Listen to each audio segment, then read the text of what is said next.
to the Keith Andrew Network. It is 917. We have two upcoming professional actors right here on the Keith Andrew Network. Don't adjust those knobs because you're watching on old-fashioned TV, the Keith Andrew Network. For people who want to know what is the Keith Andrew Network, the whole point of my talk show is to show people that even with having a learning disability, I can still amount to something. At the same time, I'm able to turn myself into an example for people out there dealing with any types of learning disabilities and disabilities to never give up and prove people wrong. Prove to them that labels do not dictate who you are and who you want to be. Prove them and stem out to something. But when we come back from this quick commercial break, we're going to start off with icebreakers.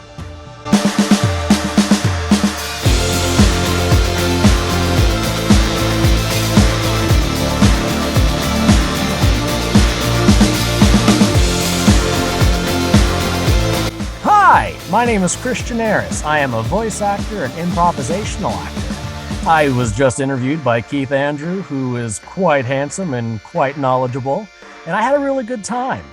You can follow me in all the social medias, all of them. I'm everywhere. You can't get rid of me. Bye.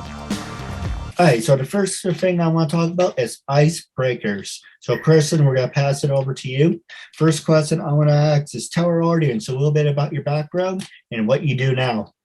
Hi, well, my background is the Keith Andrew. Oh, my background. Absolutely. I am a voice actor predominantly, and I am also an improviser or an improvisational actor as well.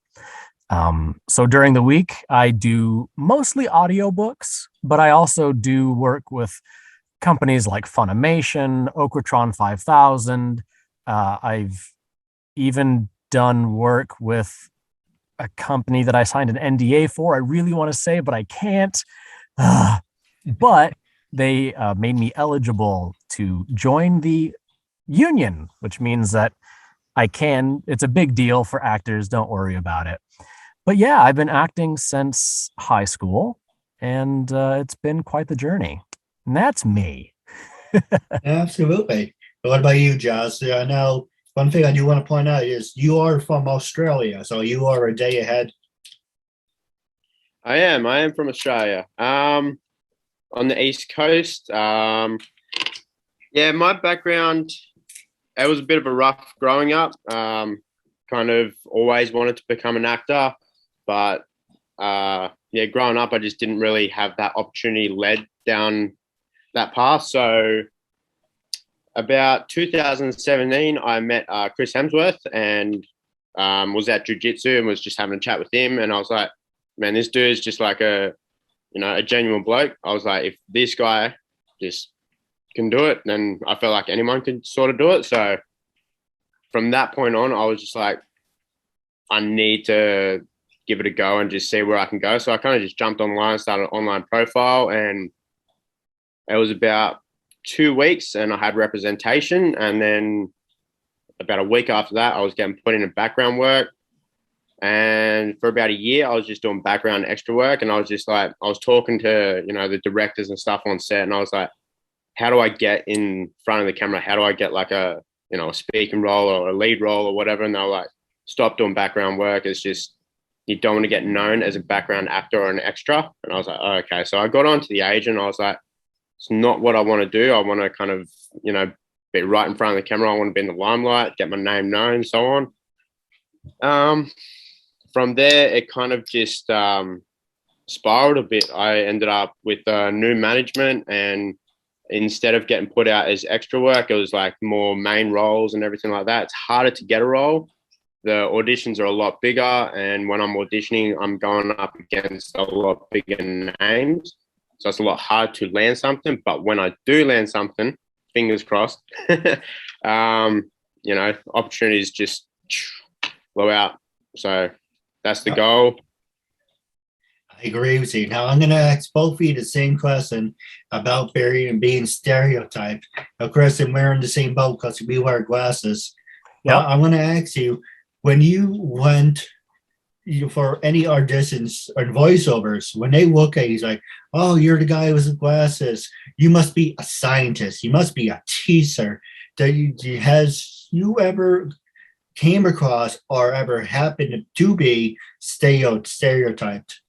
Luckily, in voice work, they don't really care what you look like.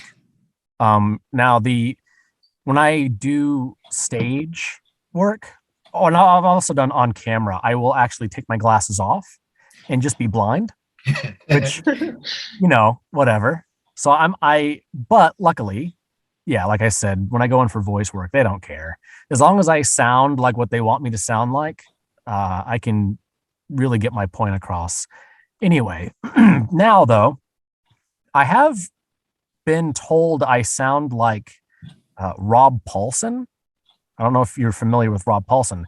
So he is Yakko Warner from Animaniacs. And he's also Pinky from Pinky and the Brain. And right now I'm actually sick, so I sound a little weird.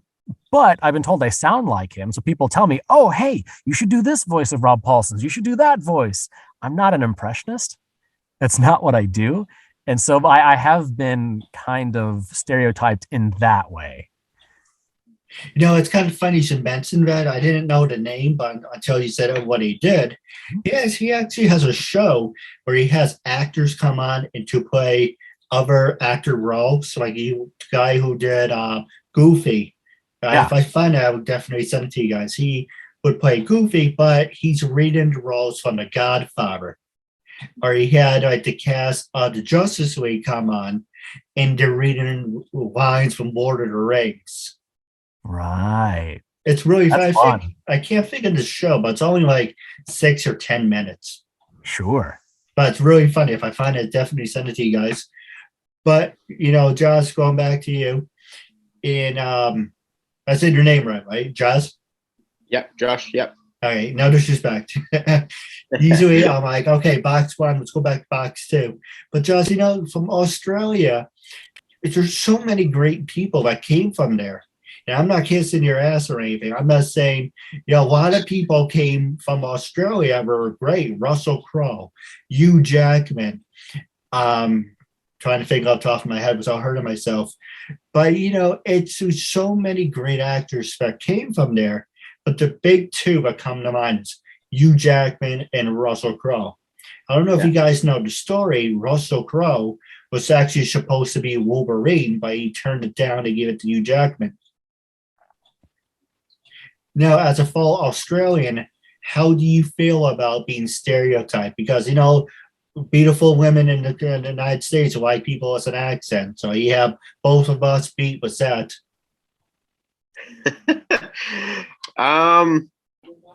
Yeah, it's interesting. I mean, getting onto sets and everything like that, the first thing I'm told is to kind of learn the American accent, the general American accent. And so that's kind of been learning progress over the last year or so, just getting into that. I've been doing a few little scenes here and there, just kind of practicing that on and off. So that's kind of the main part that's made it a little bit difficult, and getting stereotyped. That's kind of one thing that I really hope not to do. But if I do get stereotyped, I kind of hope to get stereotyped into the action sort of genre. That's kind of where I would like to go with it. I kind of grew up watching, Sylvester Stallone and Jean-Claude Van Damme and stuff like that. So that was all kind of like the inspiration back then. Growing up, being like 5, 6 years old and introduced to like, Rambo and Bloodsport and stuff like that. That were all the up and coming movies. And I was like, wow, that's so cool. So if I do get stereotyped, I kind of hope to lead down that sort of path. But I mean, my biggest inspiration is at the moment is Dwayne Johnson, The Rock. He kind of just doesn't let himself get put into one place. He just plays the whole board, and he's always kind of expand and work on himself and just try everything. And that's what I really want to do. Coming from a background where I just didn't have much opportunity and it was really rough growing up, I kind of want to show people that no matter what your past is, sort of thing, if you have a dream, you can, and you go after it with everything, you can really make it happen. So that's what I aspire for. So, I mean, even if people were to tell me, you're got that sort of typecast look or whichever, I kind of hope that I can break free from that in my own accord. So I know a lot of people are going to say, why didn't I ask? But I want to ask this. You're getting me jealous because right now we're having a snowstorm in the middle, I was in the Middle East. I'm on the East Coast. But one thing about Australia I like, but I can't do is big ass bugs. So unless I'm walking around with a folding chair, but what can you tell us about it? Is it stereotype about Australia has big spiders and big bugs? Man, I kind of grew up with snakes and scorpions and stuff as pets, so they don't bother me. But for some reason, when it comes to spiders, I am out. Like, I just don't do spiders. It could be a big one, it could be a small one. Doesn't matter to me. Man, I just don't see why a creature has to have 8 legs and be that fast and kind of all over you and everything. It's not about being bitten by them to me either. It's just having them on you, man. Yeah, it's just, I don't know. It's a creepy creature. What part of Australia are you in? I mean, I suppose growing up around them more, you kind of get used to them. I'm sorry, Hey? I didn't mean to interrupt. What part of Australia are you in? Like,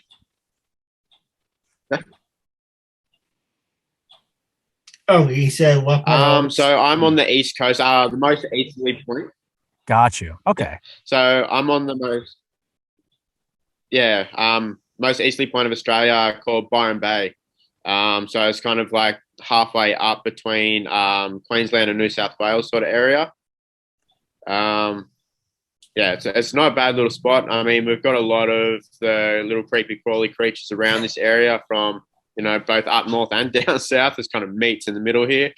I don't know. You kind of get used to them after a while and you kind of learn to work around them. And as soon as you see one, quickly to go the opposite direction. It's kind of like living in New York City. You just certain parts, would stay out of and not go near. I know, bad joke. Yeah. But don't mind me. I always put my foot in my mouth. But I'm trying to make it fun and spontaneous. But what I really want to ask you, how did you meet Chris Hemsworth?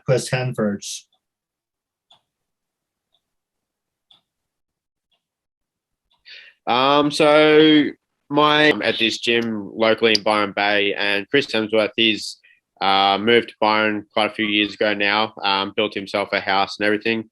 So he's a bit of a local now, kind of like an icon around the area. He kind of actually gets around and just doesn't even hide himself anymore. He just cruises around. People just kind of don't really even give him a second look these days. And you kind of pick the people that are not from the area. Like you can go an hour north or an hour south and everyone's like, oh, you're from Byron. Wow, do you know Chris Hemsworth? Have you seen Chris Hemsworth around? It's like, yeah. Seen him around quite a bit. It's like, wow. I mean, when I first seen him, I was a bit starstruck, not going to lie. I was like, oh my God, that's crazy. Like, coming up and like always want to be an actor and then never really having that opportunity. I was just like, yeah, okay. This guy's standing right in front of me right now. This is pretty crazy. And his kids were doing jiu-jitsu with my young fella. And I was just like, man, how cool would it be to talk to him? And then one day I was just kind of standing there. He just popped up and stood next to me. And I just looked over. I was like, how's it going? And from there, we just had a few conversations and just kind of went from there. That was pretty cool. But since meeting Chris, I've actually spoken to quite a few actors. There's a few that have kind of come to Byron, with Chris. We got like Matt Damon, who's come to Byron and stuff like that as well, which is pretty cool. So there's been a few different actors that I've spoken to since. And then doing acting class and stuff like that. We've had a few people pop up in my acting classes and stuff, which is pretty cool as well. Just getting to speak to these people is kind of not putting all these people in a box where it's like, oh my God, you have to be someone major or special to be able to reach that level. It's like these people, when you actually talk to them, it's like you're just like a genuine person. You've just had the opportunity to become that level. So it kind of put everything, in perspective for me. It's like, if I want it bad enough, I can get there. So it was good. I was, I really feel grateful that I had that opportunity to be able to meet Chris and speak to him and stuff like that. Because I think without actually having that opportunity to do so, maybe I wouldn't have taken the jump when I did. Oh, see, that's awesome. Cause like, I think meeting celebrities or just even people who you look up to, who have a bit of fame, like it can feel like, especially when we're looking from a distance, you establish this relationship of you are, like for me, when I first met Sonny Strait, who is a big name in anime, like he did Krillin and Dragon Ball, et cetera, et cetera. Like for me, he's one of my heroes. And I have taken multiple classes from him. But when I first met him, I have an anxiety disorder. My anxiety was through the roof. Like I was shaking. I could barely I had to perform in front of him. Like it was really bad. By the end of I think we had it was like a weekend. It was like 8 hours or 12 hours. I think it was 3-4 hour days.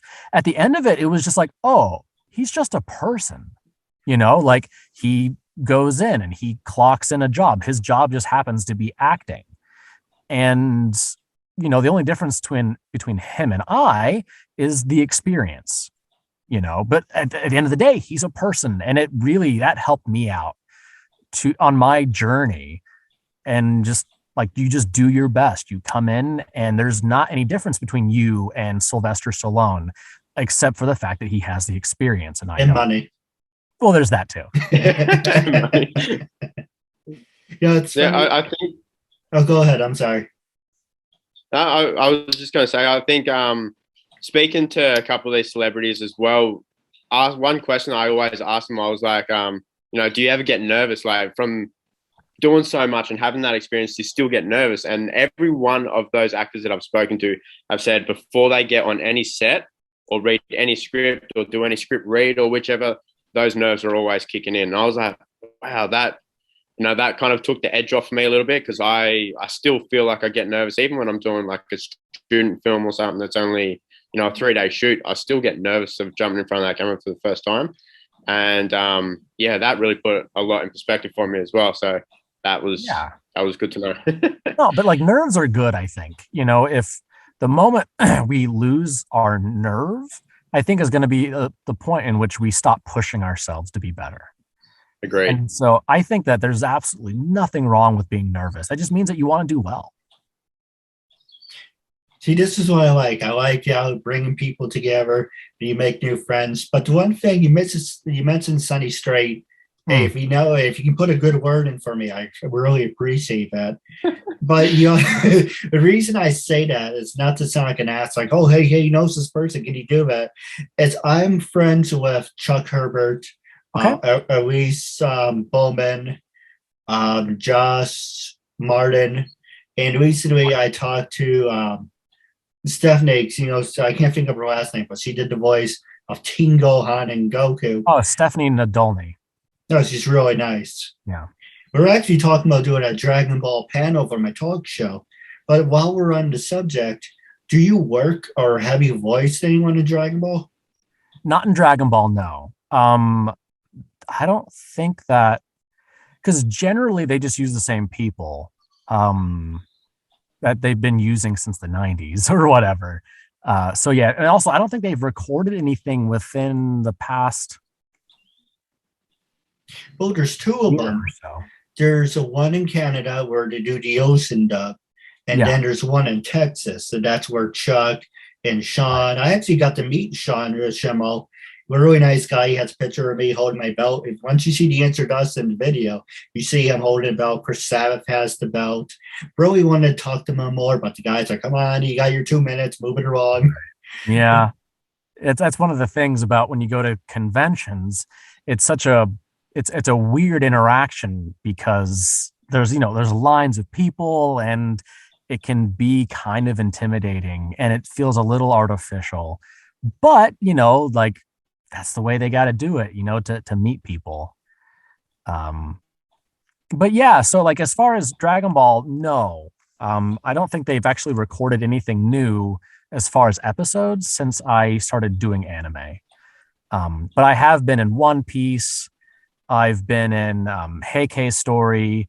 I've been when does this come out? This video? Oh, today. Today? Okay. Well, I am premiering on Toonami tonight Oh, in Attack nice. on Titan. So by the time this comes out, people will have at least known that, yeah, that's me. I'm in Attack on Titan. And but yeah, Dragon Ball, that's up there. I would love to do it if they do more episodes. Oh, there is a movie coming out. Josh dropped off, but hopefully he will be able to come back. There's a movie coming out called Dragon Ball Super.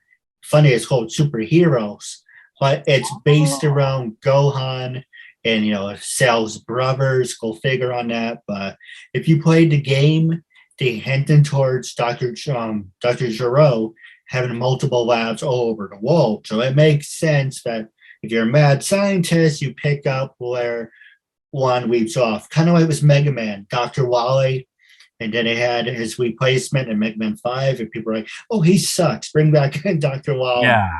So once you have a certain format, it's kind of like, okay, we can go with it. But it's kind of like back in World War II where Superman was beating up all the Nazis. And like all the superhero movies too. It's fun to beat up Nazis, but it gets really old and really fast. It's like, can you come up with different scenarios? And most of the fan what ifs are actually really good. Yeah, totally. Now we're gonna actually pass the show over to you guys. You guys can ask each other any question you want, but before you do, I want to talk about disabilities. Have both of you ever worked with people with disabilities besides me? And how can people with learning disabilities follow in your footsteps? Yeah. So when I was a younger man, like over 10 years ago, I was a black belt in Taekwondo. So I used to also be an instructor. And it wasn't on purpose. It just kind of happened. But my instructor, every time we had a kid who was autistic, he would actually he had me be their instructor. I don't know if he did that on purpose or if it was just a big coincidence. But I was like 17 and I didn't really know anything about autism, or really interact with anybody with autism. So like, it was such a learning experience for me. Like, okay, cool. Like these kids are just a bit different. Like they're still kids and they still want to learn. And it was a very interesting experience for me. And I really got to appreciate how different people's brains are, because even in people who are more neurotypical, like there's still such variation from person to person. And, neither of them have a learning disability, but they learn different ways. And I think that that's super interesting. Now, like I said before, I have an anxiety disorder. While it's not a learning disability, it does get in my way a lot. I can't really hold a regular job because I become unreliable after a certain point. Like I have to take time off where I am just in a dark room for like a couple of days. And if I don't have those, I will like have a meltdown. And jobs don't like that for some reason. Oh, you have to come in all the time and work all day. It's like, I would love to, but I physically can't. And, like everybody has their own struggles. Everybody does, whether it's, autism, anxiety, depression, like a physical disability. And I don't know. I just want to see everybody succeed. I really do. It's such a big thing for me is you can see people who have that hope, and if you don't lose that, if you don't lose the hope, if you don't lose that motivation to keep going, like that's such a big thing. Skill and a normal brain do not, in my mind, weigh the same as just that desire, that get up and go. That's my 2 cents. No, you're right. I'm on the spectrum of being, retarded because I read and learn at a fifth grade to high school level. I learn at a slower pace. When you guys read a script, I don't know how fast you read a script, but for me, I have to go over it 3 or 4 times and have to break it down. Sometimes when I do my interviews, my disability shows more. But I'm showing you, hey, look at what I can do, but I'm working on my own slate, I'm working on that too, but working at my own pace. But at the same time, when I work at retail, if you're not having fun at what you're doing something wrong. And what do you think about it? Have you worked with people with disabilities? I know that you can. There's a connection thing, but are you still there? Well, we can get back to that. The other question is wrapping up on the talk show segment. Chris, I want you to be. This is for both of you. When I first approached you to be a guest on my talk show, what was your honest first reaction? What made you say yes, and how do you feel now? My honest first reaction. I wanted to be silly and just be like, "Oh, it's about time he asked me." But no, really, it's just, I've looked at your content before, and I like your message. I like that you want to provide an example for others who don't think they can do it, who don't think that they can succeed, who, blame themselves or their disabilities. And, I've been in that position. I thought that I couldn't do anything in life because literally everything scares me because of my anxiety. And no, having a voice out there, someone who knows, at least a small part of what you're going through and can inspire you is such a big thing. And to be a part of that. And, if my crippling anxiety reaches out to somebody else who also has crippling anxiety, and they can be like, oh, wait, I can be in anime? Awesome. I can do it. Now I have proof that somebody who's weird can be an anime. Why can't I? And I think that that's beautiful. No, absolutely. And Josh, are you still with us? I think there's a delay. It might be the storm outside or it connects into the satellite in Australia. But, I can always catch up with Josh afterwards. But the question I want to ask you is, how can people get in touch with you? Are you on Facebook, Twitter, Instagram? And what's coming up on the horizon?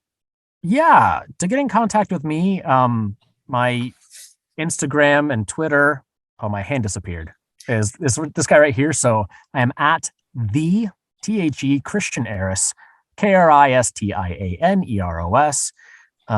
If you just give me a Google, all of my social media pops up. But yeah, on Instagram and Twitter are probably the best places if you want to know what I'm kind of up to. I also have a website, KristianEros.com. There I have email information if people are interested. Up on the horizon for me, it's difficult because a lot of this stuff is I signed paperwork that says, hey, you can't talk about this. Right. But lots of dubs. I've done quite a few dubs already. I actually just got cast yesterday in a live action dub that looks super fun. It actually kind of speaks to my inner 7-year-old, which it looks so silly, but I'm so excited for it. And then other than that, I perform a lot at a comedy club called Stomping Ground Theater. And I perform improv. And starting not this next Friday, but the Friday after that, I'll be performing from the last Friday in February, and the first 3 Fridays in March, I'll perform every Friday night at Stomping Ground doing improv comedy. It's funny you should mention Stomping Ground. I think WWE recently had a pay-per-view called Stomping Ground. Oh, really? Huh. I did not know that.